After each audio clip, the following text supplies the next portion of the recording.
दान का महत्व भगवान विष्णु जी ने बताया। इस संसार में सबसे बड़ा दान क्या है? रोचक कहानी, एक भक्त की कथा। जय श्री कृष्णा। दोस्तों आज हम आपको एक बहुत ही महत्वपूर्ण कथा सुनाने जा रहे हैं। इस कथा के माध्यम से हम आपको ये बताएंगे कि इस संसार में सबसे बड़ा दान कौन सा होता है, जिसे करने से पूर्ण पुण्य की प्राप्ति होती है, और कैसे हम बुरे लोगों की पहचान कर सकते हैं। दोस्तों इस कथा के माध्यम से आप जानेंगे कि बुरे लोगों की पहचान कैसे की जा सकती है। तो कृपया आप इस कथा को शुरू से अंत तक ध्यान से सुनिए, क्योंकि अधूरा ज्ञान मानव जीवन में अनेक कठिनाइयों का कारण बन सकता है। कथा आरंभ करने से पहले यदि आपने हमारे चैनल को अभी तक सब्सक्राइब नहीं किया है तो सब्सक्राइब जरूर करें, वीडियो को भी लाइक करें और अपने प्रियजनों के साथ भी शेयर करें। कमेंट बॉक्स में लिखिए जय श्री कृष्णा। दोस्तों एक बार भगवान श्री हरि विष्णु जी और माता लक्ष्मी जी क्षीर सागर में अपने आसन पर बैठे हुए थे। तब भगवान विष्णु जी ने देखा कि माता लक्ष्मी जी किसी गहन सोच में है। माता लक्ष्मी जी को गहन सोच में देखकर भगवान विष्णु जी मुस्कुराते हुए बोले, हे देवी, ऐसा प्रतीत होता है कि आज आप किसी गहन विचार में डूबी हुई हैं। आप निसंकोच होकर अपने प्रश्न पूछिए, हम आपके सभी प्रश्नों का समाधान अवश्य करेंगे। भगवान विष्णु जी की बात सुनकर माता लक्ष्मी जी ने कहा, हे प्रभु, आज मेरे मन में एक जिज्ञासा है। मैं ये जानना चाहती हूँ कि इस दुनिया में सबसे बड़ा दान कौन सा है, जिससे पूर्ण रूप से पुण्य की प्राप्ति होती है, और बुरे लोगों की पहचान कैसे की जा सकती है। मनुष्य उन लोगों को कैसे पहचान सकते हैं। तब भगवान विष्णु जी ने माता लक्ष्मी जी से कहा, हे देवी, आपने सचमुच मानव जाति के कल्याण हेतु अति महत्वपूर्ण प्रश्न पूछे हैं। ये प्रश्न मनुष्य के जीवन में अत्यंत मूल्यवान है, इसलिए मैं आपको आपके इन प्रश्नों के उत्तर एक महत्वपूर्ण कथा के माध्यम से दूंगा। लेकिन आपको इस कथा को शुरू से लेकर अंत तक ध्यानपूर्वक सुनना होगा। तब माता लक्ष्मी जी ने उत्तर दिया, हे प्रभु, मैं आपको वचन देती हूँ कि इस कथा को मैं पूरी श्रद्धा से सुनूंगी और इस कथा का प्रचार समस्त देवलोक में करूंगी। दोस्तों भगवान श्री हरि विष्णु जी देवी लक्ष्मी जी से कहते हैं, हे देवी, एक समय की बात है, किसी नगर में एक राजा राज्य करता था। वो राजा बहुत ही बलशाली, वीर और अत्यंत ही बुद्धिमान था। इसके साथ ही वो धर्मपरायण और दयालु भी था। उस राजा की रानी भी संस्कारी और अत्यंत धार्मिक स्वभाव की थी। दोनों पति पत्नी भगवान भोलेनाथ के परम भक्त थे। वे दोनों प्रतिदिन शिव जी के मंदिर में जाकर उनकी पूजा अर्चना किया करते थे। यह उनका प्रतिदिन का नियम था। वो राजा अपने राज्य को धर्म पूर्वक चला रहा था। उसके राज्य में कोई भी व्यक्ति दुखी नहीं रहता था, बल्कि सारी प्रजा सुख और वैभव से संपन्न रहती थी। इसलिए पूरे नगर में हर तरफ खुशियां ही खुशियां बिखरी रहती थी। वहां के जानवर भी एक दूसरे को कोई हानि नहीं पहुंचाते थे। यहाँ तक कि एक ही नदी में शेर और बकरी शांतिपूर्वक पानी पीते थे। ऐसे ही दिन बीत रहे थे। राजा की उम्र ढलती जा रही थी और उनके विवाह को भी कई वर्ष बीत चुके थे, लेकिन उस राजा को कोई संतान नहीं थी। हालांकि राजा इस बात को लेकर अधिक चिंता नहीं करते थे। वो निश्चिंत होकर अपनी प्रजा के सुख दुख का ध्यान रखते और प्रजा भी उसे अत्यधिक प्रेम और सम्मान देती थी। एक दिन की बात है, वो राजा हर रोज की तरह अपनी पत्नी के साथ भगवान शिव जी के मंदिर की ओर जा रहे थे। तभी अचानक उसने देखा कि सामने वाले घर में एक स्त्री झाड़ू लगा रही है। राजा और रानी जब उस स्त्री के घर के पास से गुजरे तो वह स्त्री उन्हें देखते ही अपना चेहरा फेरकर तेजी से घर के अंदर चली गई। उस स्त्री का ऐसा व्यवहार देखकर राजा और रानी को बिल्कुल भी अच्छा नहीं लगा।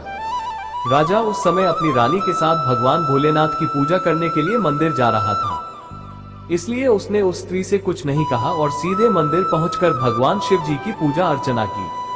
पूजा के बाद राजा अपनी रानी के साथ वापस महल लौट आया। लेकिन महल पहुंचने के बाद राजा ने अपने एक सैनिक को बुलाया और उसे आदेश दिया कि तुम जाओ और नगर के बाहरी क्षेत्र में रहने वाली उस स्त्री को अपने साथ महल ले आओ। ध्यान रखना, तुम उसे कुछ भी मत बताना कि क्यों बुलाया गया है। बस उसे तुम हमारे पास ले आओ। भगवान विष्णु जी कथा सुनाते हुए आगे कहते हैं, हे देवी, राजा का आदेश पाते ही वो सैनिक तुरंत ही उस महिला के घर पहुंचता है। उस समय महिला का पति भी घर पर नहीं था। फिर वो सैनिक उस स्त्री के घर के दरवाजे को खटखटाने लगता है और कुछ देर बाद वो महिला अपने घर का दरवाजा खोलती है। सामने राजा का सैनिक खड़ा देखकर वो महिला हैरान होती है और पूछती है, क्या हुआ, आप मेरे घर पर क्यों आए हैं।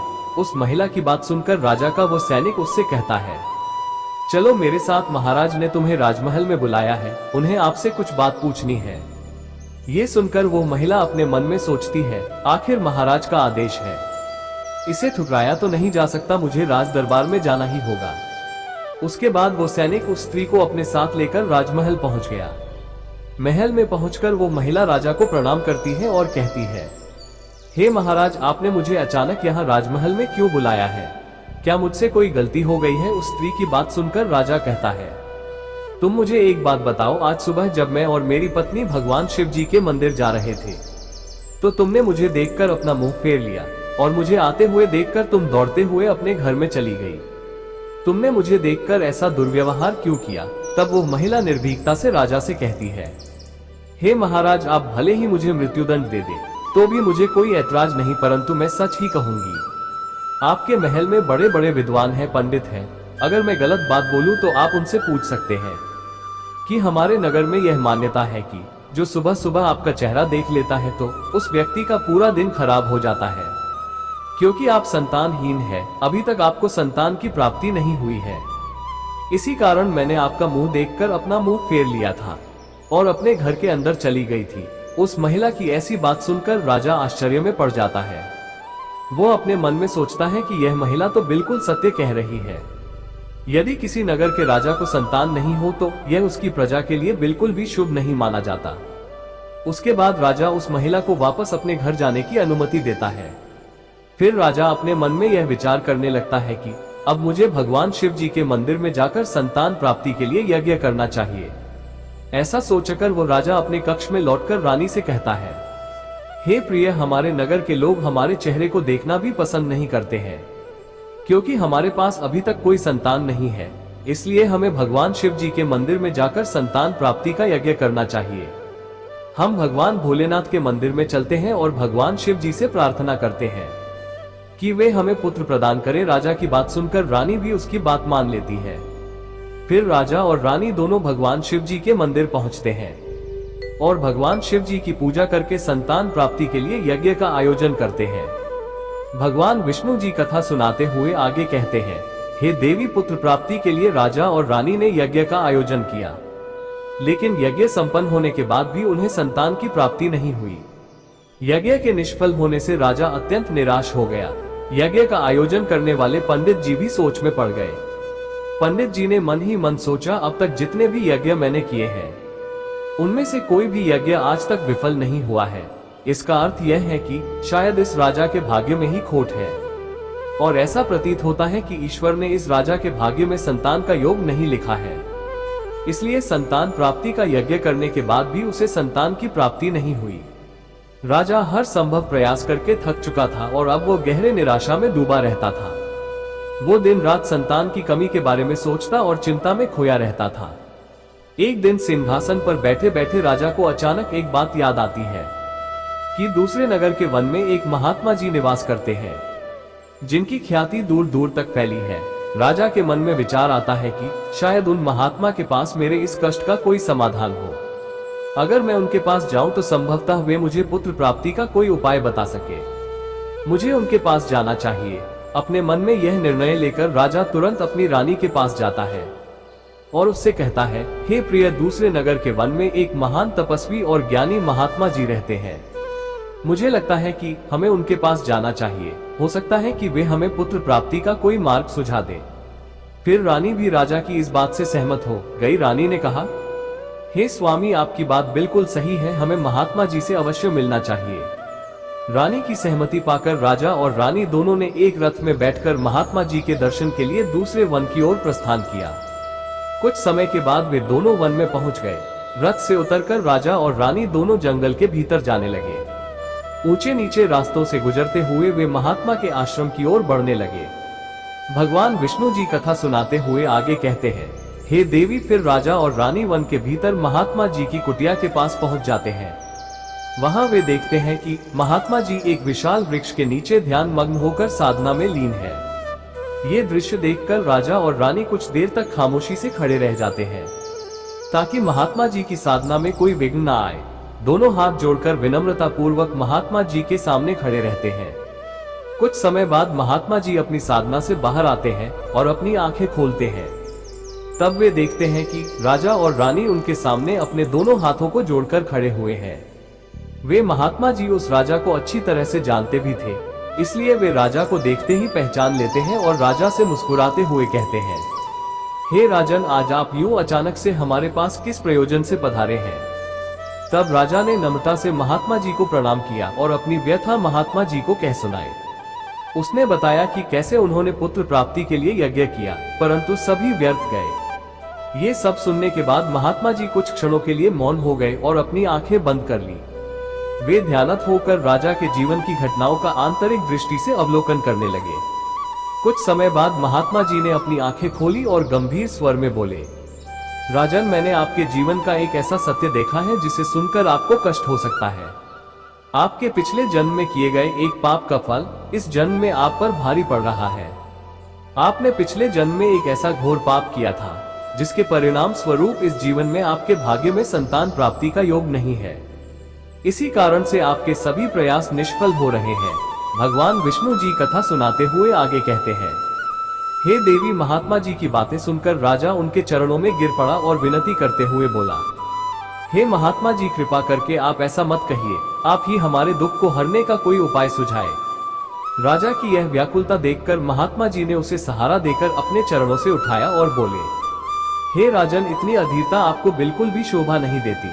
मैं अभी आपको आपके इस कष्ट का निवारण करने का उपाय बताता हूँ, जिसे करने के बाद आपको अवश्य ही पुत्र की प्राप्ति होगी। इतना कहकर वे महात्मा जी अपनी कुटिया के भीतर जाते हैं और थोड़ी देर के बाद हाथ में एक कटोरी में खीर लेकर बाहर आ जाते हैं। उन्होंने वो खीर राजा को देते हुए कहा, राजन, महल पहुंचकर आप और रानी साहिबा दोनों ही स्नान आदि के बाद इस खीर को प्रसाद के रूप में ग्रहण करें। ऐसा करने से आपको निश्चित ही पुत्र की प्राप्ति होगी।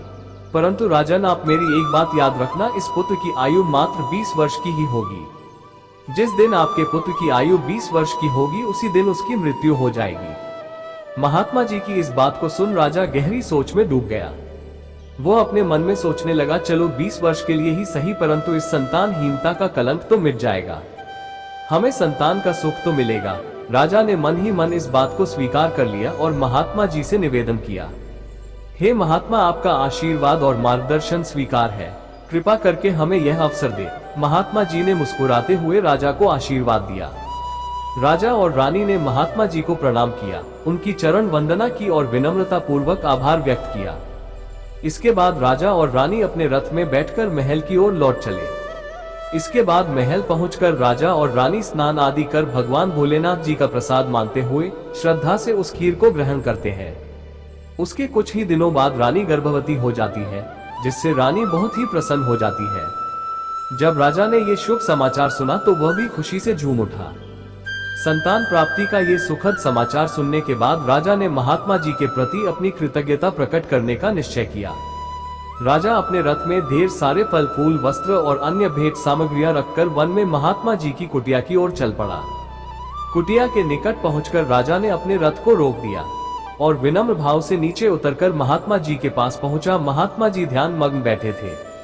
राजा ने उनके पास जाकर सभी वस्त्र, फल फूल उन्हें समर्पित किए और गहरे आदर के साथ प्रणाम करते हुए कहा, हे महात्मा, आपकी ही कृपा से हमें संतान प्राप्ति का सुख प्राप्त होने जा रहा है, इसलिए आप मेरी यह तुच्छ सी भेंट कृपा कर स्वीकार करें। महात्मा जी राजा की विनम्रता और कृतज्ञता से अत्यंत प्रसन्न हुए। उन्होंने राजा की भेंट को स्वीकार कर उसे आशीर्वाद दिया और कहा, राजन, तुम्हारी भक्ति और संकल्प ही तुम्हारे जीवन को फल है, वो अनमोल है। जाओ, तुम्हारी संतान गुणवान और धर्मनिष्ठ हो। उसके बाद राजा ने महात्मा जी का आशीर्वाद पाकर उनसे विदा लिया और अपने रथ में बैठकर वापस अपने महल की ओर प्रस्थान करते हैं। महल लौटकर राजा बहुत ही खुशियां मनाता है।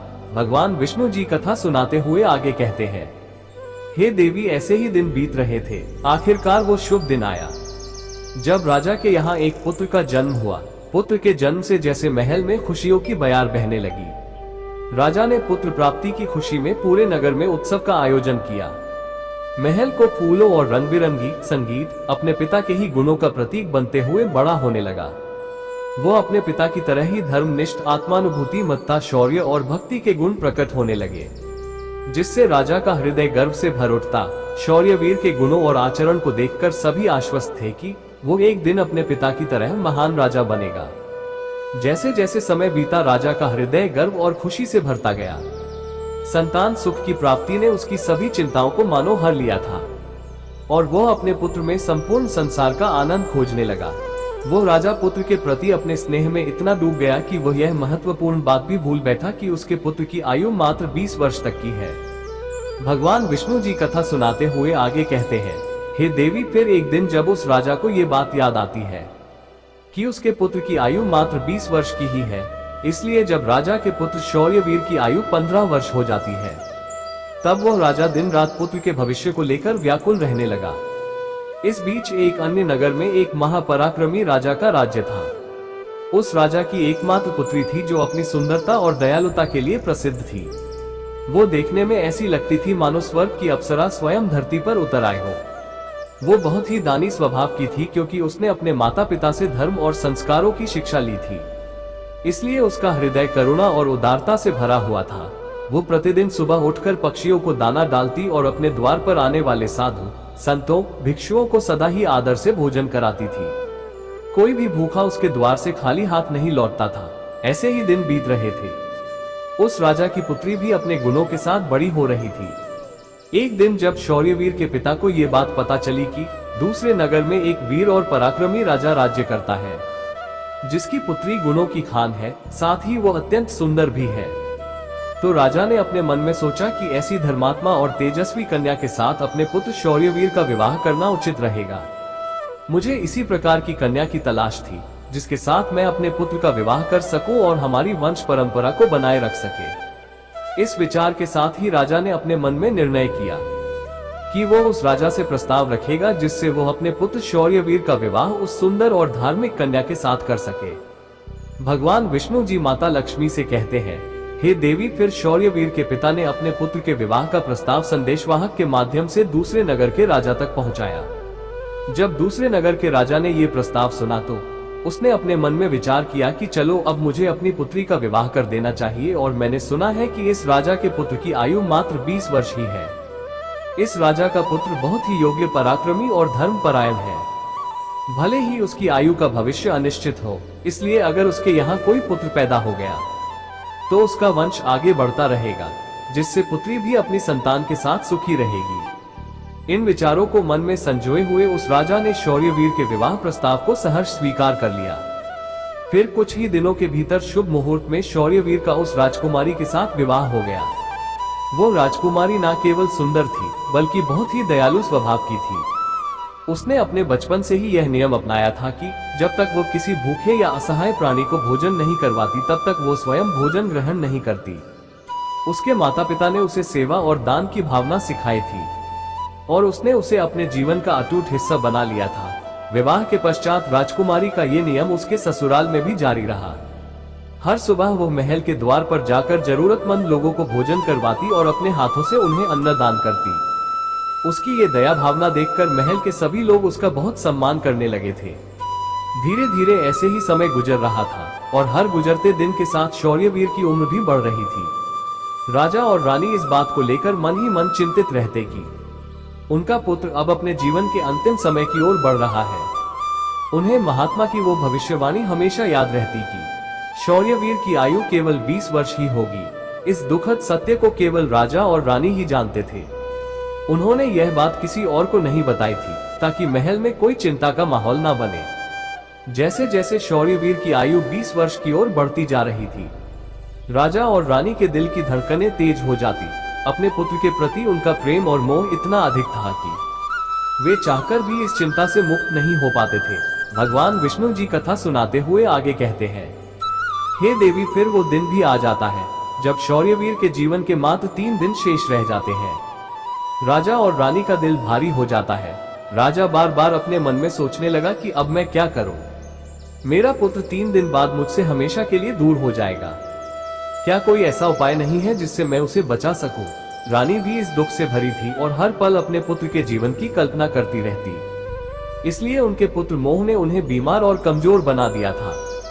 दोनों इतने दुखी थे कि अब उन्होंने भोजन करना भी छोड़ दिया था, परंतु अपनी पीड़ा को उन्होंने किसी के सामने प्रकट नहीं किया। वे नहीं चाहते थे कि महल के लोग उनके पुत्र की मृत्यु की बात सुनकर दुखी हो और चिंता में पड़ जाए। फिर वह आखिरी दिन भी आ पहुंचा जिस दिन शौर्यवीर की आयु पूरी होनी थी। उसकी मृत्यु होनी थी। फिर उस दिन जैसे ही सुबह हुई, राजा और रानी अपनी चिंता और दुख से व्याकुल होकर भगवान भोलेनाथ के मंदिर में बैठकर उनकी पूजा अर्चना में लग गए। वे दोनों भगवान भोलेनाथ से प्रार्थना करते हुए कहने लगे, हे प्रभु, आप कृपा करके हमें पुत्र की मृत्यु होने के दुख को सहन करने की शक्ति दीजिए। हम जानते हैं कि जो भी किसी के भाग्य में लिखा होता है उसे कोई बदल नहीं सकता, वो होकर ही रहता है, परंतु हमारे लिए ये समय बहुत ही कठिन है। उधर राजकुमार शौर्यवीर की पत्नी अपने दैनिक धर्म कर्म के कामों में लगी हुई थी। हर दिन की तरह वह भूखे गरीबों और निर्धनों को भोजन करा रही थी, पक्षियों को दाना डाल रही थी और जरूरतमंदों की सहायता में लगी थी।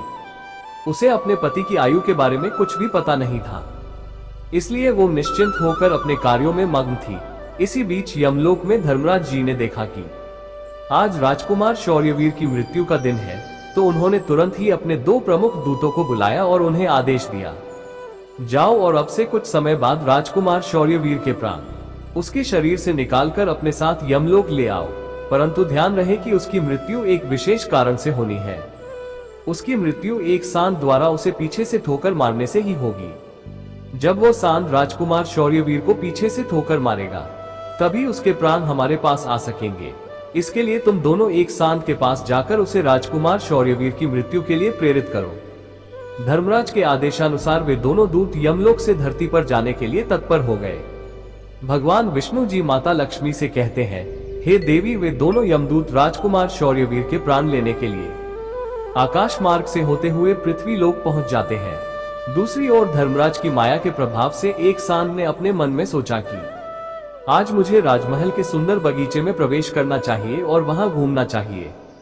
मुझे देखना चाहिए कि राजमहल का बगीचा कैसा है। फिर बिना किसी रुकावट के वो सांड धीरे धीरे चलते हुए महल के बगीचे में जा पहुंचा। संयोग से यह वही बगीचा था जहां राजकुमार शौर्यवीर प्रतिदिन टहलने के लिए आते थे। धर्मराज की माया से प्रेरित वो सांड जैसे ही बगीचे में प्रवेश करता है, तो वहां जाकर वो घास चरने और इधर उधर घूमने लगता है। उसी समय धर्मराज जी के 2 दूत राजमहल के बगीचे के द्वार के पास खड़े हो गए। वे दोनों बगीचे के भीतर की गतिविधियों पर नजर बनाए रखते हैं। कुछ समय बाद राजकुमार शौर्यवीर उस बगीचे में टहलने के लिए आता है। राजकुमार शौर्यवीर को सांड के वहां होने का एहसास नहीं था और वह अपने विचारों में खोए हुए बगीचे में टहलने लगता है। तब वे दोनों यमदूत अपने मन में सोचते हैं, अब बस थोड़ी ही देर में राजकुमार शौर्यवीर की आयु समाप्त होने का समय निकट आ जाएगा। हमें इंतजार है उस पल का जब ये सांड राजकुमार को ठोकर मारेगा, तब हम उसके प्राण लेकर यमलोक लौट जाएंगे। जब वे दोनों दूत यह विचार कर रहे थे कि तभी क्या होता है कि एक अन्य नगर में एक निर्धन ब्राह्मण रहता था।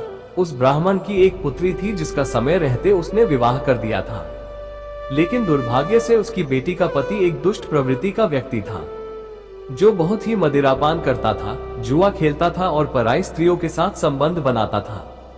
यही नहीं, वो अपनी पत्नी को नशे में होकर अक्सर मारता पीटता था और उसे घर से निकालना चाहता था।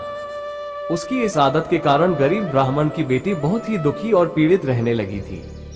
लेकिन वो गरीब ब्राह्मण की बेटी जब अपने पति के साथ कुछ समय तक रही, तब एक दिन वो गर्भवती हो जाती है। इसलिए एक दिन उसने अपने पति की मारपीट से तंग आकर उसे छोड़कर वो अपने पिता के घर अपने मायके में आ जाती है। वो आंसुओं से भरी आंखों के साथ अपने पिता से कहती है, पिताजी, आज के बाद मैं अपने पति के साथ नहीं रह सकती, क्योंकि वो मुझे रोज मारता पीटता है और बुरी तरह से अपमानित करता है, और मैं उसके इस व्यवहार से तंग आकर उसको छोड़कर मायके चली आई हूँ। मुझे क्षमा कर दीजिए, पर अब मैं अपने मायके में ही रहना चाहती हूँ। उसका पिता अब बहुत ही वृद्ध हो चुका था और अब उसकी कमाई का कोई ठोस साधन नहीं था, जिसके कारण उसे प्रतिदिन नगर के विभिन्न घरों में जाकर भिक्षा मांगनी पड़ती थी, ताकि वो किसी प्रकार अपने और अपने परिवार का पेट भर सके। भगवान विष्णु जी कथा सुनाते हुए आगे कहते हैं, हे देवी, जब उसकी बेटी का गर्भकाल पूरा हुआ तो उसने एक सुंदर पुत्र को जन्म दिया। लेकिन जन्म देने के बाद उसे बहुत तेज भूख लगने लगी। उसे भोजन की आवश्यकता थी। प्रसव के बाद भूख कई गुना बढ़ जाती है, इसलिए वह अपने पिता से भोजन मांगने लगी। दुर्भाग्यवश उसके पिता सुबह से ही भिक्षा के लिए नगर नगर गए हुए थे, परंतु रोज रोज भिक्षा मांगने के कारण उस दिन किसी ने उसे भिक्षा नहीं दी थी। भगवान विष्णु जी कथा सुनाते हुए आगे कहते हैं, हे देवी, गरीबी किसी भी मनुष्य के लिए एक सबसे बड़ा अभिशाप है और यह उसके आत्मसम्मान और अस्तित्व के लिए अत्यंत पीड़ादायक होती है।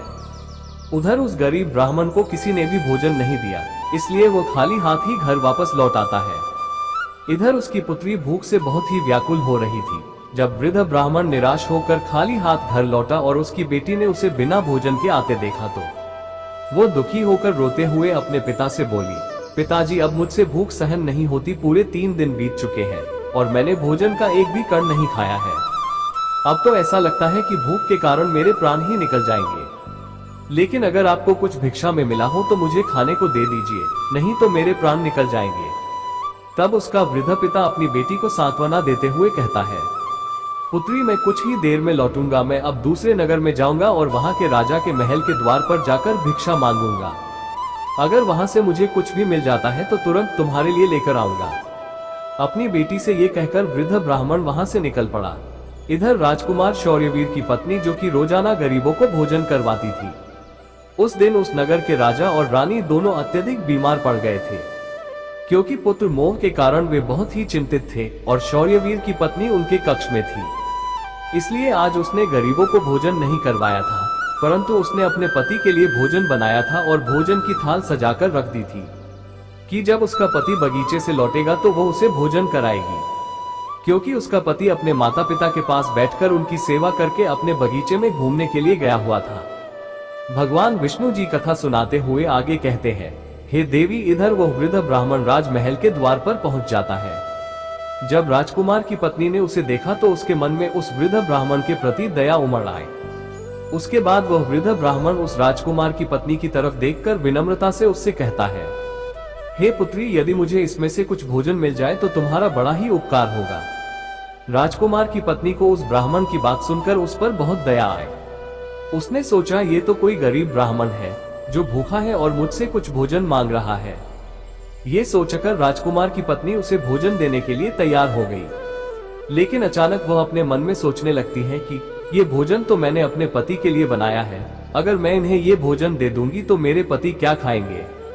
लेकिन अगले ही पल उसने सोचा, मेरे पति तो अब भी बगीचे में घूमने के लिए गए हुए हैं, तब तक मैं ये भोजन इस गरीब ब्राह्मण को दे देती हूँ और जब मेरे पति वापस आएंगे तो मैं उनके लिए नया भोजन बना दूंगी। ये भूखे ब्राह्मण की सहायता करना अधिक आवश्यक है। अपने मन में ये सोचकर राजकुमार की पत्नी ने अपने पति के लिए बनाया हुआ भोजन उस भूखे ब्राह्मण को दे दिया। उसके बाद वो ब्राह्मण भोजन की थाली लेकर जल्दी जल्दी अपने नगर की ओर रवाना हो गया और वो भोजन लेकर अपने घर आ गया। उसकी पुत्री 3 दिनों से भूखी थी। उसने 3 दिनों से कुछ भी नहीं खाया था और उसके चेहरे पर भूख की पीड़ा साफ झलक रही थी।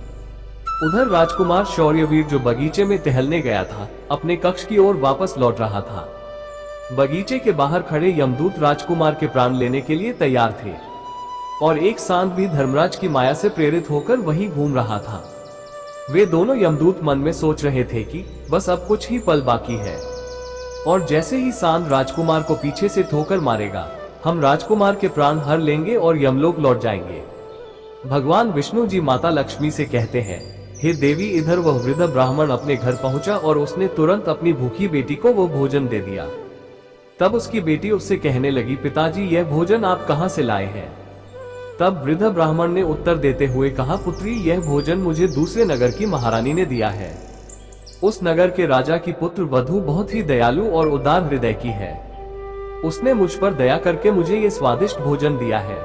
उस भोजन को देखकर उस वृद्ध ब्राह्मण की बेटी की आत्मा से आशीर्वाद निकलने लगा। वो भगवान से प्रार्थना करने लगी कि हे भगवान, जिसने भी मेरे पिता को ये भोजन दिया है, उसका सुहाग अमर रहे और वह सदा सौभाग्यवती बनी रहे। जैसे ही उसने भोजन का निवाला अपने मुंह में डाला, उसकी आत्मा की तृप्ति हो गई और उसकी आत्मा से सच्चे मन से आशीर्वाद निकलने लगे कि महारानी का पति दीर्घायु और स्वस्थ रहे। इधर राजकुमार शौर्यवीर अपने महल की ओर बढ़ रहा था और बगीचे के बाहर खड़े यमदूत उसकी मृत्यु का बेसब्री से इंतजार कर रहे थे। परंतु जैसे ही राजकुमार बगीचे में उस सांड के सामने पहुंचा तो सांड ने तुरंत उसे पीछे से ठोकर मारने के लिए अपनी ताकत जुटाई। वो अपनी सींग से उसे मारने ही वाला था कि तभी अचानक से 2 देवदूत वहां प्रकट हो जाते हैं और अपनी दिव्य शक्ति से उस सांड को बेहोश कर देते हैं। वो सांड हिल भी नहीं पा रहा था, उसमें आगे बढ़ने की बिल्कुल भी शक्ति नहीं बची थी। इस पर वो सांड अपने मन में सोचने लगा कि यह मुझे क्या हो गया। अभी तो मैं इस राजकुमार को पीछे से ठोकर मारने आया था और अब मैं खुद ही चलने में असमर्थ हूँ। उसकी समझ में नहीं आ रहा था कि ये सब कैसे और क्यों हो रहा है। भगवान विष्णु जी माता लक्ष्मी से कहते हैं, हे देवी, यह सब उस ब्राह्मण की भूखी बेटी के आशीर्वाद का प्रभाव था जो उसने भोजन करते समय दिया था। उस आशीर्वाद की शक्ति के कारण ही वे देवदूत वहां आकर खड़े हो गए थे। इसके बाद वे देवदूत यमराज के उन दूतों से कहते हैं, हे यमदूत, तुम इस राजकुमार के प्राण नहीं ले सकते। जिस प्रकार श्राप असर दिखा सकता है उसी प्रकार आशीर्वाद भी फलित हो सकता है। अब राजकुमार और सांड के बीच वे दो देवदूत आशीर्वाद रूपी दीवार बनकर खड़े थे और राजकुमारी का दान मृत्यु के समय को आगे नहीं बढ़ने दे रहा था। फिर वे यमदूत उन देवदूतों से कहते हैं, हे देवदूतों, तुम सभी यहाँ से लौट जाओ और हमें हमारा काम करने दो, क्योंकि हमारा उद्देश्य है इस राजकुमार के प्राण लेकर यमलोक लौट जाना। तब देवदूतों ने दृढ़ता से उत्तर दिया, यमदूतों, ऐसा कभी नहीं हो सकता, हमारे रहते यह असंभव है, क्योंकि हमें स्वयं भगवान शिव जी ने यहाँ भेजा है। दोनों पक्षों के बीच बहस छिड़ गई और फिर यह बहस धीरे धीरे एक युद्ध में बदल गई। देवदूतों की अद्वितीय शक्ति के सामने यमदूत असहाय हो गए और हार मानकर वापस यमलोक लौट गए। यमलोक में पहुंचकर यमदूतों ने यमराज जी से कहा, हे महाराज, हम उस राजकुमार के प्राण नहीं ले पाए। तब यमराज जी अपने उन दूतों से कहते हैं, ये कैसी विडंबना है, तुम लोग खाली हाथ क्यों वापस लौट आए। यमराज जी की बात सुनकर यमदूत यमराज जी से कहते हैं, हे महाराज, हम उस राजकुमार के प्राणों को लेने के लिए गए थे, लेकिन अचानक से पता नहीं दो देवदूत हमारे सामने आकर खड़े हो गए और उन दोनों के सामने हमारी कोई भी शक्ति काम नहीं कर पाए। यमराज ये सुनकर सोच में पड़ गए और बोले, ऐसी कौन सी बड़ी शक्ति है जो उस राजकुमार की मृत्यु के मार्ग में बाधा बन रही है। फिर वे यमदूत यमराज जी से कहते हैं, हे महाराज, एक तो उसके दान की शक्ति और आशीर्वाद की शक्ति जिसने देवदूतों को और भी शक्तिशाली बना दिया है। तब यमराज जी अपने दूतों से कहते हैं, लगता है ये कार्य तुमसे नहीं हो पाएगा, तुम लोग रहने दो, मुझे स्वयं पृथ्वी लोक पर जाकर उस राजकुमार के प्राण लेने होंगे। भगवान विष्णु जी कथा सुनाते हुए आगे कहते हैं, हे देवी, फिर अपने दूतों से इतना कहकर यमराज जी स्वयं पृथ्वी लोक पर पहुंच जाते हैं और उस राजा के महल के बगीचे में प्रकट हुए वहां उन देवदूतों से यमराज जी कहते हैं, हे देवदूतों, क्या तुम लोग नहीं जानते कि विधि का विधान अटल है। जब किसी की आयु पूरी हो जाती है तो उसे यमलोक जाना ही होता है और इस राजकुमार की भी आयु अब पूर्ण हो चुकी है, इसलिए मैं इसके प्राण लेने आया हूँ। तब देवदूतों ने यमराज से कहा, हे प्रभु, आप हमें बताइए कि ब्रह्मा जी और विष्णु जी तक को भी श्राप का प्रभाव सहना पड़ा था। यदि श्राप का मान रखा जा सकता है तो क्या आशीर्वाद का मान नहीं रखा जा सकता। इस राजकुमार को भूखे को भोजन देने का आशीर्वाद प्राप्त है। उन देवदूतों की बात सुनकर यमराज जी उन देवदूतों से कहते हैं, आप लोग सत्य कह रहे हैं, परंतु अब मुझे क्या करना होगा। तब वे देवदूत यमराज जी से कहते हैं, हे प्रभु, आप इस राजकुमार की आयु 100 वर्ष कर दीजिए, इसके बाद ही आप इस राजकुमार के प्राण लेने के लिए पधार सकते हैं। और यही भगवान शिव जी का भी आदेश है। उन देवदूतों की बात मानकर यमराज जी ने राजकुमार शौर्यवीर की आयु 100 वर्ष कर दी और वापस यमलोक लौट गए। भगवान विष्णु जी कहते हैं, हे देवी, इस प्रकार एक भूखे को भोजन देने के पुण्य के कारण उस राजकुमार की मृत्यु टल गई और उसकी आयु भी बढ़ गई। इसी कारण कहा जाता है कि अन्न दान सबसे बड़ा दान है। किसी भूखे को दिया गया अन्न अश्वमेध यज्ञ के फल के बराबर होता है। भगवान विष्णु जी माता लक्ष्मी जी से कहते हैं, हे देवी, अब तो आपके सभी प्रश्नों के उत्तर आपको मिल गए होंगे। तब माता लक्ष्मी जी भगवान श्री हरि विष्णु जी से कहती है, हे प्रभु, आज आपने मुझे अन्न ज्ञान प्रदान किया है और मेरे सभी प्रश्नों का समाधान भी कर दिया है, इसलिए मैं आपको विश्वास दिलाती हूँ कि मैं इस कथा का विस्तार समस्त संसार में अवश्य करूंगी। तो दोस्तों, आशा है ये कथा आपको जरूर पसंद आई होगी। अगर आपको ये कथा अच्छी लगी हो तो वीडियो को लाइक और चैनल को सब्सक्राइब अवश्य करें। इस वीडियो को अपने दोस्तों के साथ भी शेयर करें। कमेंट बॉक्स में लिखिए जय श्री कृष्णा। तो मिलते हैं अगले वीडियो में, तब तक के लिए आप अपना ख्याल रखिए। धन्यवाद।